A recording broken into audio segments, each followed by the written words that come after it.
Merci, Monsieur le Président. Ma question s'adresse à Monsieur le ministre des Affaires étrangères. Le secrétaire général de l'ONU a déclaré que les tensions géopolitiques sont à leur plus haut niveau et que cette turbulence s'intensifie, faisant référence à la mort vendredi du général Soleimani, chef des activités de guerre non conventionnelles iraniennes, suite à une attaque de drones américains à Bagdad. Depuis, l'Iran a promis une riposte militaire, une dure vengeance, qui frappera au bon endroit au bon moment. Quant au président américain, il a menacé de frapper l'Iran très durement et très rapidement. Le président de la République, lors de son échange avec le président Trump, lui a exprimé sa solidarité en appelant à la désescalade. Quant à vous, Monsieur le ministre, vous soulignez que la volonté de la France est de remettre les acteurs autour de la table, tout en demandant à l'Iran de renoncer à ses représailles. En langage diplomatique, quand un dirigeant appelle à la retenue, c'est qu'il n'a rien à dire. Le futile coup de bluff organisé par Emmanuel Macron lors du G7 à Biarritz a échoué, tout comme l'organisation d'une médiation entre l'Iran et les États-Unis lors de l'Assemblée générale de l'ONU. La France est aujourd'hui totalement absente de la résolution de cette crise, marquant l'incroyable effacement de la diplomatie française, ainsi que son isolement grandissant depuis plusieurs années, en Europe comme dans le monde. Monsieur le ministre, plusieurs questions se posent. Quelle est votre stratégie pour faire entendre la voix de la France dans les tentatives d'apaisement de la situation? La France a-t-elle été tenue informée par son allié de sa volonté de frapper le général Soleimani? L'Iran ayant renoncé à son activité d'enrichissement d'uranium en violation de l'accord sur le nucléaire iranien, les États-Unis étant sortis de l'accord, celui-ci est-il encore viable? En tant qu'État garant de l'accord de Vienne, la France est-elle prête à saisir le Conseil de sécurité de l'ONU si les nouvelles violations de cet accord rapprochent l'Iran de la bombe nucléaire?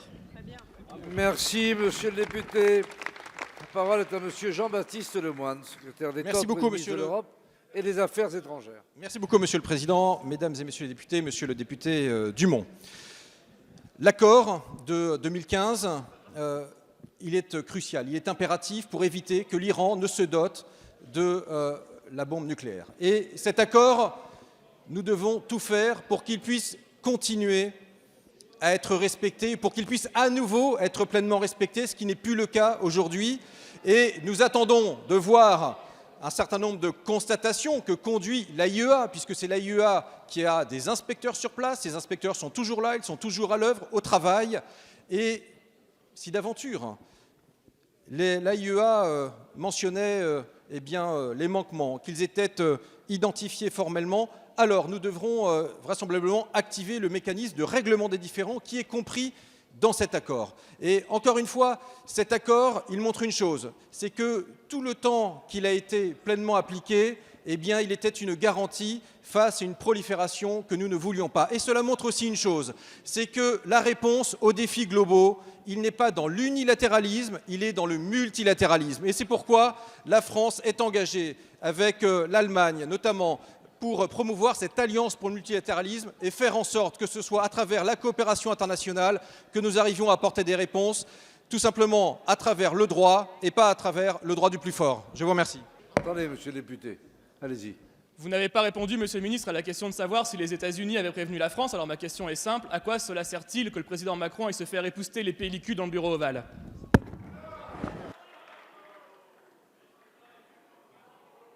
Monsieur le ministre.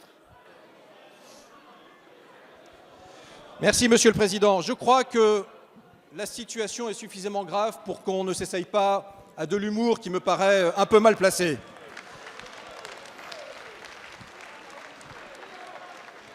Je rappelle que ce sont des emprises de la coalition qui lutte contre Daesh, au sein de laquelle la France appartient, au sein de laquelle des soldats français œuvrent. Ce sont ces emprises qui ont été attaquées par un certain nombre de milices affiliées à l'Iran. Et donc je crois que face à cela, il y a eu une réaction. Mais cette réaction, ce n'est pas une réaction de la coalition, c'est une réaction des États-Unis qui était leur propre analyse et qui ne les engageait qu'eux et eux seuls.